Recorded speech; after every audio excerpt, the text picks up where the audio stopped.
नमस्कार। और मैं आपका अपना लोकमान सिंह आज फिर हाजिर हूं एक ऐसी कथा लेकर, एक ऐसी यात्रा का आपको श्रवण कराने के लिए जहां से आपकी आंखें खुल जाएंगी। ये जो राम मंदिर आज हम अपने आसपास चारों ओर देश और पूरी दुनिया में इसकी छवियां देख रहे हैं और चारों तरफ हर्षोल्लास बिखरा हुआ है, ऐसा ये पहली बार नहीं है। हमारे जीवन में पहली बार है, तो हम अपने आप को धन्य मानते हैं कि हमने दुनिया में ऐसे दौर भी देखे। हम ये धन्य मानते हैं कि दुनिया में बड़ा विकास हमारी पीढ़ी ने देखा है और ये देखना भी हमारे ही हिस्से में था। इसलिए हम अपनी पीठ थपथपाते हैं और मैं आपको लेके चलता हूं इस पूरे के पूरे दौर में। हमें बहुत सारे टीवी सीरियल, फिल्म और वेद ग्रंथ, दुनिया की ऐसे उल्लेख हमें मिले, दिखाए गए, समझाए गए कि राम के जीवन में क्या क्या था। मर्यादा पुरुषोत्तम राम का पूरा जीवन चरित्र, पूरा जीवन काल हमने कई बार देखा है, सुना है, पढ़ा है, पर श्री राम के जल समाधि लेने के बाद उस अयोध्या के साथ क्या हुआ, वक्त के थपेड़ों ने कैसे कैसे इस अयोध्या नगरी को हिलाया, गिराया, झिंझोड़ा, तोड़ा, और फिर ये नगरी अपने आप कैसे उठी, उठती गई, फिर गिरी, फिर उठी। ये लड़खड़ाती यात्रा आज मैं अयोध्या की आपको सुनाने जा रहा हूं। सुनिए। सबसे पहले जब भगवान श्री राम ने जल समाधि ली, जल समाधि लेने के बाद अयोध्या की चमक फीकी पड़ी और अयोध्या उजड़नी शुरू हुई। जब अयोध्या की छवि धूमिल होती जा रही थी, तो भगवान राम की इस धरती पर उनके पुत्र कुश, जी हां, लव और कुश दो पुत्र थे, उनके पुत्र कुश ने एक बार फिर राजधानी अयोध्या को फिर से चमकाया और उसका पुनर्निर्माण किया। इस निर्माण के बाद, इस पुनर्जन्म के बाद, इस चमक के बाद फिर सूर्यवंश की करीब 45 पीढ़ियों ने राज्य किया और उसके आखिरी जो राजा थे उनका नाम था महाराजा बृहद्दल। और जब आखिरी जो राजा महाराजा बृहद्दल थे, उस समय अयोध्या खूब चमकी। तो इस राज्य का नाम कौशल राज्य रहा और भगवान श्री राम के बाद जो 45 पीढ़ियां थी, उन पीढ़ियों में भी इसका नाम कौशल राज ही रहा। और उस कौशल राज बृहद्दल की मृत्यु महाभारत के जमाने में युद्ध में अभिमन्यु के हाथों हुई थी। देखा, रामायण और महाभारत का कहाँ समावेश होता है कि श्री राम के वंशज कौशल राज बृहद्दल की मृत्यु महाभारत में आकर, महाभारत के काल में आकर कौरवों और पांडवों के उस काल में पांडव पुत्र अभिमन्यु के हाथों उनकी मृत्यु हुई थी।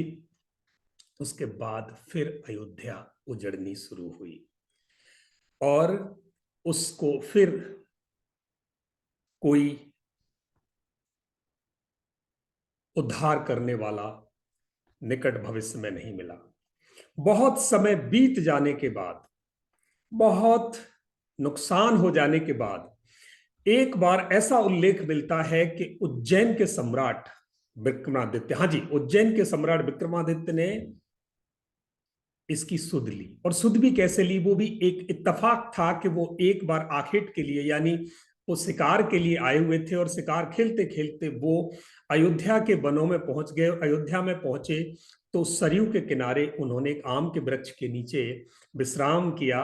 और विश्राम किया तो वहां घना जंगल था, कोई बसावट नहीं थी। इस भूमि में उन्हें कुछ चमत्कार दिखाई दिया, उन्हें कुछ पॉजिटिव वाइब्स मिली और उन पॉजिटिव वाइब्स में वहां उन्होंने आसपास पता किया तो वहां कुछ योगी और संत पुरुष वहां साधना में तल्लीन थे सरयू किनारे। और उनसे पता किया और उन्होंने बताया कि यहाँ ये वो स्थान है जहां भगवान श्री राम, मर्यादा पुरुषोत्तम राम का जन्म हुआ था। और फिर क्या था, एक बार फिर अयोध्या के दिन चमके। सम्राट विक्रमादित्य ने अयोध्या में बहुत सारे सरोवर, कूप, महल आदि बनवाए और यहां उस जन्मभूमि पर 84 स्तंभ यानी खंभों वाला एक महल निर्माण करवाया। और इस महल की जो भव्यता थी वो देखने लायक थी। और वहां राम की मूर्ति को पुनः स्थापित किया गया। उसके बाद फिर ये उसी अवस्था में रहा, लोग उसकी पूजा करने लगे, वहां के स्थानीय निवासी वहां फिर उसकी पूजा करने लगे, और एक बार फिर तीसरी बार विक्रमादित्य के बाद जो दूसरे आसपास के शासक थे उन्होंने इसको तवज्जो दी और उसकी देखरेख की। उन्हीं में से एक राजा थे सुंग वंश के, और उनका नाम था पुण्यमित्र सुंग। उन्होंने इस मंदिर का फिर से रिनोवेशन कराया, और उस पर एक शिलालेख मिलता है कि जिसमें ये कहा गया है कि वहां महाराजा पुण्यमित्र सुंग ने 2 अश्वमेध यज्ञ करवाए थे। उसके बाद गुप्त वंशों का राज्य शुरू हुआ, यानी गुप्त राजाओं का वंश शुरू हुआ और उनके साम्राज्य में ये स्थान आया। तो गुप्त वंशीय एक महाराज थे चंद्रगुप्त द्वितीय, उन्होंने अयोध्या को अपनी राजधानी बनाया। इसका उल्लेख महाकवि तुलसीदास ने अपने जो ग्रंथ उन्होंने लिखा था उसमें उल्लेख किया है। उस समय गुप्त वंश में अयोध्या एक भव्य नगर हुआ करती थी और भगवान श्री राम का मंदिर वहां स्थापित था। इसके बाद 300 ईस्वी के आसपास चीन से एक भिक्षु आए और उनका नाम था फाइयान। और फाइयान ने यहां देखा कि यहां पर मंदिर है, बौद्ध मठ है। उसके बाद उन्होंने भी अपनी बात, अपनी लिखावट में अयोध्या का समावेश किया। और उसके बाद एक चीनी यात्री 7वीं शताब्दी में आया, हेन सांग। उसने यहां देखा 20 मंदिर हैं, हजारों भिक्षु यहां रहते हैं, यानी बौद्ध धर्म और हिंदू धर्म दोनों का यहां समावेश था। दोनों के भव्य इमारतें थीं और यहाँ दोनों मंदिर और बौद्ध मठ हुआ करते थे। हजारों लोग यहाँ दर्शन के लिए आया करते थे। उसके बाद एक राजा, भारतीय राजा जिनका नाम था जयचंद। जयचंद ने क्या किया, वो 11वीं सदी की बात है, और 11वीं सदी में वो कन्नौज के राजा थे। और जयचंद यहाँ अयोध्या आए, और अयोध्या में जब उन्होंने इस भगवान श्री राम के मंदिर पर एक शिलालेख देखा कि इस पर सम्राट विक्रमादित्य का अपना नाम उकेरा हुआ है, लिखा हुआ है, उन्होंने उखाड़ फेंका और उस पर अपना नाम लगा दिया। और जयचंद जैसे कर्म वैसा फल, पानीपत के युद्ध में जयचंद मारे गए। और फिर शुरुआत हुई मुस्लिम आक्रांताओं की। अरब देशों से मुस्लिम आक्रांताओं के आक्रमण एक के बाद एक भारत ने झेले हैं। तो वो सिर्फ अकेले एक मंदिर या किसी एक राज्य ने नहीं, पूरा देश त्राही त्राही मचा था।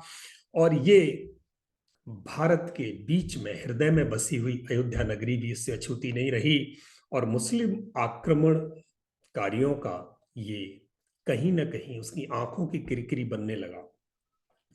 पहले जब महमूद गजनी के काल में उनका एक भांजा था सैयद सालार, सैयद सालार ने जब तुर्क शासन स्थापित किया देश में, तो उस समय अयोध्या शर्कियों के अधीन हो गया। तो वो जो शक शासक था, यानी महमूद शाह, जो करीब 1440 के इर्द गिर्द था, तब ये उनके अंडर में आ गई अयोध्या। 7वीं सदी के बाद जब भारतवर्ष पर ये आक्रमण होने शुरू हुए थे, तभी से 7वीं से देखो 1440 तक ये इंटैक्ट रहा, छेड़छाड़ नहीं हुई, 5-7 साल ये बचा रहा। परंतु इस दौर में अयोध्या से पहले काशी और मथुरा टारगेट पे आ चुके थे, और अयोध्या का टारगेट थोड़ा लेट आया। तो उसमें मूर्तियों को तोड़ना, पुजारियों की हत्या करना, उन्हें मारना, ये सब होता रहा। पर अयोध्या के राम मंदिर को हाथ लगाने तक उनकी हिम्मत नहीं पड़ी, या हिम्मत पड़ने नहीं दी। तो हर बार जब भी ऐसा कुछ होता था, अयोध्या को बचाने के लिए हमारे स्थानीय शासक लोग, जनता खड़ी हो जाती थी और अयोध्या बच जाया करती थी। हर बार ऐसा होता रहा, हजारों साधुओं की बलि चढ़ी, हजारों साधुओं ने अपने प्राण दिए, इतने आतंकवाद, इतने झंझट झेल कर श्री राम की वो पुण्य भूमि बची रही थी। सिकंदर लोदी तक के समय में यहां भव्य मंदिर हुआ करता था, परंतु नियति को यह मंजूर नहीं था। हमेशा भाग्य आपके पारे में नहीं आ सकता, हमेशा भाग्य आपकी तरफ नहीं खड़ा हो सकता। 14वीं सदी में फिर वही हुआ जिसकी आशंका थी। बाबर का राज्य आया तो बाबर के राज्य के समय पूरे देश पर मुगलों का राज्य हो गया था। उन्होंने बहुत सीमाएं अपनी बढ़ा ली थी और अयोध्या कैसे बची रह सकती थी। बाबर ने अंततः इस पर अपना दुष्चक्र चलाया और इस मंदिर को तोड़ दिया गया। इस मंदिर को तोड़ने के बाद, इस मंदिर को ढाने के बाद इसकी जगह एक मस्जिद का ढांचा खड़ा किया और उस मस्जिद का ही नाम वो बाबरी मस्जिद था जिस कलंक को मिटाने में इतने वर्ष लगे। आप सोचें, उस पवित्र भूमि की जगह तोड़कर दूसरे धर्म का उपासना केंद्र बना दिया गया। उपासना केंद्र किसी भी धर्म का हो वो पूज्यनीय होता है, पर किसी एक धर्म के उपासना केंद्र को तोड़कर किसी दूसरे धर्म का उपासना केंद्र स्थापित करना, यह कभी भी सराहनीय कार्य नहीं हो सकता। तो बाबरी मस्जिद फिर इस प्रकार पिक्चर में आई और मंदिर नहीं रहा। अब इसके बाद जैसे पहले मंदिर का पुनर्निर्माण होता रहा, अब मंदिर का पुनर्निर्माण नहीं, अब मस्जिद का पुनर्निर्माण होता गया, क्योंकि मुगलों के आगे वंशज आते गए। औरंगजेब के जमाने में एक बार फिर करीब 1530 के आसपास अयोध्या में मस्जिद का पुनर्निर्माण हुआ।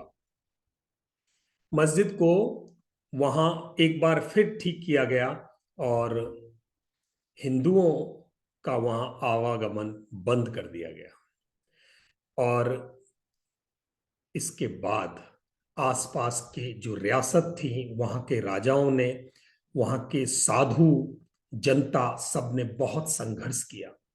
इतना संघर्ष किया कि अगर मैं यहां आपको कथा कहने बैठूं तो कई घंटे में मैं उस बात को कह पाऊंगा। जब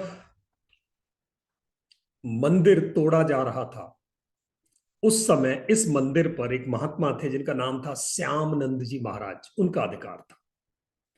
और उस समय वहां के स्थानीय जो राजा थे मेहताब सिंह बद्री नारायण उनका पूरा नाम था, और उन्होंने इस मंदिर को बचाने के लिए बाबर की सेना से युद्ध लड़ा था। कई दिनों तक युद्ध चला था और उस युद्ध में हजारों वीर सैनिक शहीद हुए। इतिहासकार कनिंघम अपने लखनऊ गजेटियर करके एक उन्होंने अपना लेख था, और उस लेख में उन्होंने लिखा है 66वें अंक पर कि करीब 1,75,000 हिंदुओं की लाश गिरी थी। 1,75,000 हिंदुओं की लाश गिरने के बाद मीर बकी जो उनका सेनापति था वो तब मंदिर को ध्वस्त कर पाया था। 2.25 लाख लोग मरे थे उस दिन, जिस दिन ये मंदिर ध्वस्त होकर बाबरी मस्जिद की नींव लगी थी। आप सोच सकते हैं कि आज जब मंदिर बनने जा रहा है तो वो 2.25 लाख आत्माएं जहां भी होंगी, उन आत्माओं को शांति मिलती होगी। ये एक बार में मरे थे। इसके अलावा 1 लाख और लाशें गिरी हैं इस मंदिर पर, जिनका उल्लेख कहीं कहीं बिखरा बिखरा मिलता है। इससे पता चलता है कि लाखों लोगों का नरसंहार इस मंदिर के लिए हुआ। बहुत लोगों ने इस मंदिर को वापस खड़ा रखने की कोशिश की, पर हर बार सफल नहीं हो सके और बाबरी मस्जिद 1990-92 तक स्थापित रही। श्री राम अपने राम दरबार सहित, अपने परिवार सहित कहीं टेंट, कहीं चबूतरे पर रहे। जिस देश में वो चक्रवर्ती राजा रहे हों, जिस देश में वो पुरुषोत्तम राम रहे हों, उस देश में अगर उनको टेंट में रहना पड़े तो देश के लिए एक बहुत शर्मनाक बात थी। यहां आज जिस तरह से मंदिर स्थापित हुआ है उस तरह कितने बरसों बाद ये मौका आया है। बाबरनामा में जब 1528 में अयोध्या में जो बाबर का पड़ाव था, बाबर ने एक निर्देश दिया था कि तोड़ डालो, तो उस समय बहुत नरसंहार हुआ है, बड़ी चीत्कारें निकली इस धरती पर, और फिर ये धरती आबाद नहीं हुई। आज भी आप देखेंगे तो इसमें 3-3.5 लाख लोग रहते हैं, और वो भी लोगों को वहां रहने के लिए तब हिम्मत आई है जब पिछले कुछ वर्षों से वहां लोगों की पदचाप फिर से शुरू हुई है। यहां कितने ही लोगों का बलिदान लगा हुआ है। एक पंडित देवी दीन पांडे थे। देवी दीन पांडे ने आसपास के कई गांव, कई रियासतों के सूर्यवंशी क्षत्रियों को एकत्रित किया, और उस ब्राह्मण ने वहां युद्ध किया। उस युद्ध में भी हजारों की सेना शहीद हुई थी। इसके बाद महाराणा रणविजय सिंह थे। पांडे जी जब वीरगति को प्राप्त हो गए तो वहां एक स्थानीय शासक होते थे, हंसवर नाम की रियासत होती थी उनकी, और महाराणा रणविजय सिंह उनका नाम था। उनके साथ हजारों लोग वीरगति को प्राप्त हुए। उसके बाद उनकी रानी थी जयराज कुमारी, और एक स्वामी महेश्वरानंद जी थे। उन्होंने बीड़ा उठाया और 3,000 नारियों ने जन्मभूमि पर हमला बोला, और उन 3,000 शेरनियों ने छापेमार युद्ध किया। स्वामी महेश्वरानंद जी ने सन्यासियों की सेना बनाई, है ना। देखो कमाल की बात है, महिलाओं ने भी पीछा नहीं छोड़ा, साधु संतों ने भी अपने बढ़ चढ़कर हिस्सा लिया, और इस धर्म युद्ध में हंस के उन्होंने अपनी जान की बाजी लगा दी। वो सब शहीद हो गए। ये शहीद होने के बाद अकबर के काल में, ध्यान देना, अकबर के काल में बीरबल और टोडरमल ने सिफारिश की थी, और फिर एक टाट से एक चबूतरा बना, और 3 फुट के मंदिर का एक निर्माण हुआ। इसमें पहला ऐसा मुगल शासक अकबर था जो बीरबल और टोडरमल के कहने पर उन्होंने एक कूटनीति, बस भले ही कूटनीति थी, पर मंदिर को वहां एक सूक्ष्म सा स्वरूप फिर मिला, और जन्मभूमि में अकबर के जमाने में रक्त नहीं बहा। यही क्रम शाहजहां के जमाने में भी चला, और फिर औरंगजेब के जमाने में भयंकर दमन चक्र हुआ। उत्तर भारत से हिंदुओं के संपूर्ण सफाए का ऐसा संकल्प उन्होंने लिया कि हिंदुओं या तो मरो, नहीं तो क्या क्या नहीं होगा। हिंदुओं की नारियों पर जो अत्याचार हुआ, हिंदुओं पर जो अत्याचार हुआ, उसमें लाखों हिंदुओं ने धर्म परिवर्तन किया, मजबूरी में मुसलमान बने, वो धर्म अपनाया, और बाकियों ने अपनी गर्दन दी या अपनी इज्जत दी। सारे मंदिरों से मूर्तियों को तोड़ डाला, मंदिरों को तोड़ डाला, और वो चबूतरा भी वहीं जमींदोज कर दिया गया।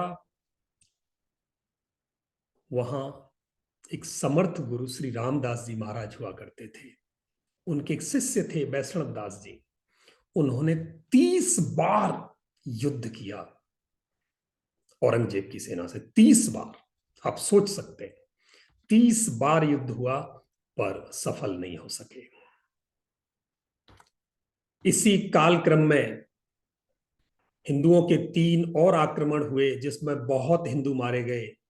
उस संग्राम में भीति, हंसवर, मकरई, खजूरट, दीरा, अमेठी, उनके राजा बहुत सम्मिलित हुए, सबने लड़ाई लड़ी, पर हिंदू सेना जीत नहीं सकी। जब सेनाएं हार रही थी तो साधुओं की सेना ने अपना चिमटा मिला दिया, और जब साधुओं की सेना और हिंदू शासकों की सेना इकट्ठी लड़ी तो शाही सेना के छक्के छुड़ा दिए, और फिर एक बार अयोध्या के उस धरती पर, उस पावन धरा पर, सरयू की धरा पर, श्री राम की धरती पर फिर से जन्मभूमि पर हिंदुओं का कब्जा स्थापित हुआ। पर वो ज्यादा देर तक टिक नहीं सका। मुगलों की सेना ने फिर अधिकार किया और जितने भी राम भक्त वहां थे सबका कत्लेआम हुआ, सबकी हत्याएं हुई।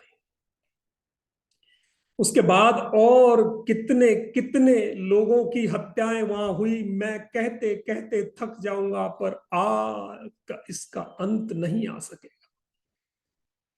फिर एक बार चबूतरा बना और उस चबूतरे में श्री राम स्थापित हुए, और उसके बाद मुगल काल का अंत हुआ, ब्रिटिश काल शुरू हुआ।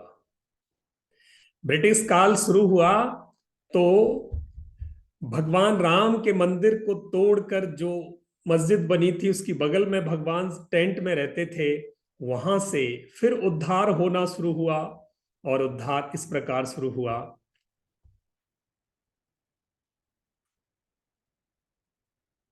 कि 1859 में ब्रिटिश शासकों ने हिंदुओं को वहां पूजा करने की परमिशन दे दी। कब? 1859 में। ये एक अच्छा संकेत था। और उसके बाद 19 जनवरी 1885 में एक हिंदू महंत हुआ करते थे रघुवीर दास जी, उन्होंने फैजाबाद के न्यायालय में पहला केस दायर किया, और वहां के न्यायाधीश पंडित हरिकिशन थे। उनके समक्ष ये कहा गया कि इस मस्जिद की जगह मंदिर बनना चाहिए, क्योंकि ये प्रभु श्री राम का स्थान है। और उसके बाद 1947 तक ये घटनाक्रम ऊपर नीचे चलते रहे। 1947 में भारत सरकार ने मुसलमानों को कहा इस विवादित स्थल से दूर रहे, एक आदेश दे दिया गया और उस पर ताला लगा दिया गया, और हिंदू श्रद्धालुओं को एक अलग जगह से प्रवेश दे दिया। ये भी एक अच्छा संकेत था। उस मस्जिद में मूर्तियां पाई गई, 1949 में भगवान राम की मूर्तियां वहां मिली। आप देखो, ये एक बड़ा संकेत था। 1984 में विश्व हिंदू परिषद का के द्वारा एक समिति का गठन हुआ, और वहां भगवान राम जन्मस्थल को मुक्त करने के लिए वहां एक अभियान चलाया गया। और इस अभियान का नेतृत्व भारतीय जनता पार्टी के प्रमुख नेता लाल कृष्ण आडवाणी ने अपने हाथों में लिया। और उसके बाद 86 में जिला मजिस्ट्रेट के सामने हिंदुओं को प्रार्थना करने के लिए एक विवादित मस्जिद के दरवाजे से ताला खोलने का आदेश मिला, और वहां बाबरी मस्जिद संघर्ष समिति का गठन हुआ, एक एक्शन कमेटी बनी, मंदिर आंदोलन तेज हुआ। 1989 में विश्व हिंदू परिषद ने राम मंदिर निर्माण के लिए अभियान तेज किया, और 1989 में ही उच्च न्यायालय ने, यानी इलाहाबाद उच्च न्यायालय ने आदेश दिया कि उस जो विवादित स्थल है उसके मुख्य द्वारों को खोल देना चाहिए, और इसको हिंदुओं को हमेशा दे देना चाहिए। एक और संदेश बहुत सुंदर हिंदुओं के पक्ष में आया। मुलायम सिंह जी जब 1990 में मुख्यमंत्री थे, वहां कार सेवक यात्रा हुई और विवादित ढांचे पर एक ध्वज फहरा दिया गया। अनेकों बाधाओं को पार कर कार सेवक वहां पहुंचे, और 2 नवंबर के उस काले दिन को मुलायम सिंह यादव मुख्यमंत्री थे, उन्होंने कार सेवकों पर गोली चलाने का आदेश दिया, और सैकड़ों राम भक्तों ने अपनी जीवन झोंक दिया। सरयू का तट राम भक्तों की लाशों से पट गया था, और इस भयानक हत्याकांड के बाद अप्रैल 2091 को मुख्यमंत्री को इस्तीफा देना पड़ा। कोठारी बंधुओं का बलिदान उसमें इतना अहम था कि वो खूब चर्चा में रहा। और फिर आया 6 दिसंबर 1992 का वो दिन जिसे हम सब याद करते हैं। कार सेवक बाबरी मस्जिद पर चढ़ गए और बाबरी मस्जिद को ढा दिया। बहुत नेताओं की उसमें भूमिका थी, और उसमें सबसे बड़ी जो भूमिका रही वो भाजपा नेता लाल कृष्ण आडवाणी और यूपी के मुख्यमंत्री कल्याण सिंह जी, मुरली मनोहर जोशी जी। कल्याण सिंह जी ने गोली नहीं चलवाने का प्रण लिया, और उन्होंने पुलिस के हाथ को रोक के रखा, और इस तरह बाबरी मस्जिद ध्वस्त हुई। और उसके बाद फिर श्री राम मंदिर का वहां से केस न्यायालय में गया। फिर गुजरात से आए माननीय प्रधानमंत्री जो आजकल हैं नरेंद्र मोदी जी, उन्होंने एक प्रण लिया था जब वो अयोध्या गए थे कि मैं अयोध्या तब आऊंगा जब अयोध्या में मंदिर बनेगा। तो उन्होंने अपने संकल्प को साकार करने के लिए माहौल बनाना शुरू किया। न्यायालय में इसकी सुनवाई की गति तेज हुई और आखिर ये निर्णय हुआ कि वहां राम मंदिर बनना चाहिए। सर्वसम्मति से बिना किसी सांप्रदायिक झगड़े झंझट के राम मंदिर का निर्माण हुआ। और अब 22 जनवरी को दुनिया, सरयू, अयोध्या साक्षी है कि भव्य राम मंदिर एक बार फिर इस प्रकार खड़ा हुआ है कि शायद अब इस राम मंदिर को टूटने की, अब इसको कहीं गिरने की, धूमिल होने की आवश्यकता नहीं पड़ेगी। मेरी शुभकामनाएं हैं। और मैं होता कौन हूं शुभकामनाएं देने वाला? भगवान श्री राम की कृपा है, आज फिर से बरसी है। आज वो भव्यता अयोध्या में लौटी है और दुनिया उस भव्यता को देख रही है। साक्षी बन रहा है समय, कालक्रम ऐसा साक्षी है। पूरे देश में आज चलते हुए बसों में बच्चे भगवान राम के गीत गा रहे हैं। विद्यालय और कॉलेजों के स्टेज पर भगवान राम के गीत गाए जा रहे हैं। आज फिल्मी गीतों को छोड़कर ऐसी आध्यात्मिकता का माहौल देश में बना है। देश और विदेश, मैंने परसों एक न्यूज़पेपर में पढ़ा था कि ब्रिटिश की पार्लियामेंट में जय श्री राम के नारे गूंज रहे हैं। ये एक अच्छी शुरुआत है। इसमें कहीं भी किसी अन्य धर्म को नीचा करने की या उसे कम आंकने की कोई ऐसी संभावना या प्रयास नहीं है, बल्कि एक जो चीज जैसी थी उसे वैसे ही यथावत करने के लिए, एक स्टेटस क्यू लाने के लिए, जहां मंदिर था वहां मंदिर स्थापित हुआ है। उपासना स्थल किसी भी धर्म का हो उसे वैसे ही रहने दें। आप अपने अपने उपासना स्थल पर अपनी उपासनाएं करें। हम बहु धर्म वाले देश में रहते हैं जहां सबको स्वतंत्रता है अपने अपने धर्म के अनुसार उपासना करने की। पर जो माहौल आज बना है, जिस तरह से हिंदुत्व में आज चमक दिखाई दी है, जिस तरह से जोश जनमानस में दिखाई दिया है, ये अविस्मरणीय है, अद्वितीय है। ऐसा पहले नहीं देखा गया। और धन्य है वो पीढ़ी जिसके सामने ये सब प्रस्तुत हुआ है। जय श्री राम। मैं समझता हूं आज की ये यात्रा आपको सुखद और अच्छी लगी होगी। रोंगटे खड़े कर देने वाली यात्रा, जिसमें लाखों लोगों के नरसंहार के बाद आज ये चमक अयोध्या को मिली है। हे अयोध्या के वासियों, हे भारतवासियों, इस चमक को ऐसे ही बरकरार रखना। धन्यवाद।